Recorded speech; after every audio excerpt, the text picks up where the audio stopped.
Hello, Ohio, Zhao Shang Hao. So welcome to the dashboard video. In our last video that we did, we were looking at sheet 2. So this was the raw data and we were giving that a bit of a cleanup to get ready to convert to the dashboard.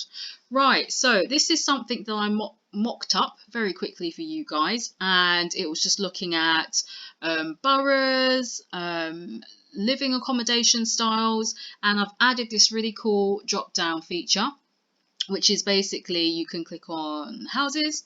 Let's see what houses there are in the area, and your dashboard basically drives that information and those analytics to you. So in one view you can see what's going on based on the measures that you've indicated. So to learn how to build that, if you go to www.mlit.org.uk, there is more information there, and also I think you can book extra courses, etc.